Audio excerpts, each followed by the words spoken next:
As you know, we support our course online using a course product called Pearson MyLab. And I've been using MyLab a good number of years, and so I've seen a lot of students go through MyLab courses, and there's some resources that Pearson embeds in a typical MyLab course which tend to be widely overlooked. And so the purpose of this video here is just to show you very briefly how to find some of those resources.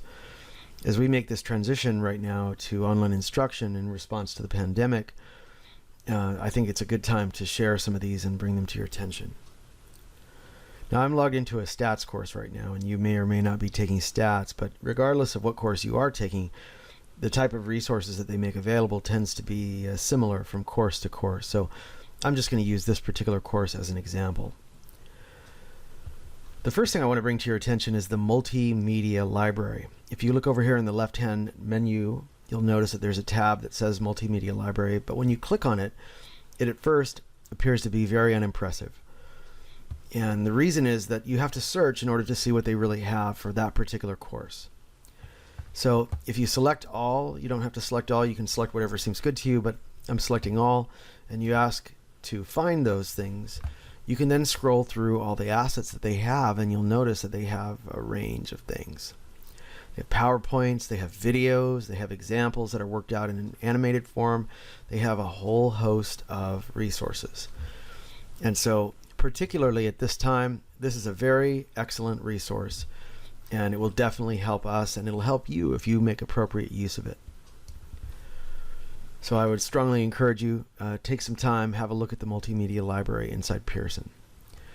Now, not every course has a detailed student solutions manual, but several of my courses do.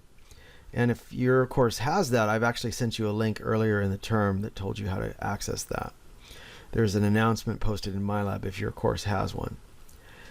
In any case, I'm going to show you here how to find that when I'm in MyLab. Again, not every course has this. So when you're logged into MyLab, as you know, you have access to an electronic copy of the text. And at the back of that, you have the cursory kind of answers that are printed in the back of the hard copy of the text. They're very brief, typically just a number, and they don't really give you any detail beyond that. But what this is going to provide here, this is a detailed student solutions manual, and it has details for all of the odd answers in the text in question.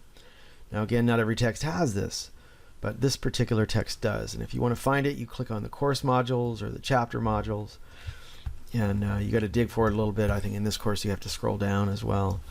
And you'll see right down here at the bottom, there's a link that says Students Solutions Manual. Easy to overlook. You might think to yourself, well, you know, it's at the bottom of the text, or it's at the back of the text. It's probably just the same as the answers that are in the back of my text, but it's not.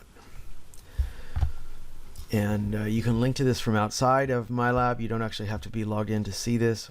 But if we take a particular chapter, say chapter 8, and zoom in just a bit here so you can kind of see it, you can see that they offer detailed solutions to all of the odd exercises in the text.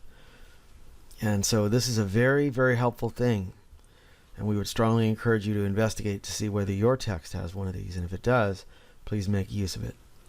Hope this has been helpful. If you have any questions, drop me a line. I'll be happy to help you out.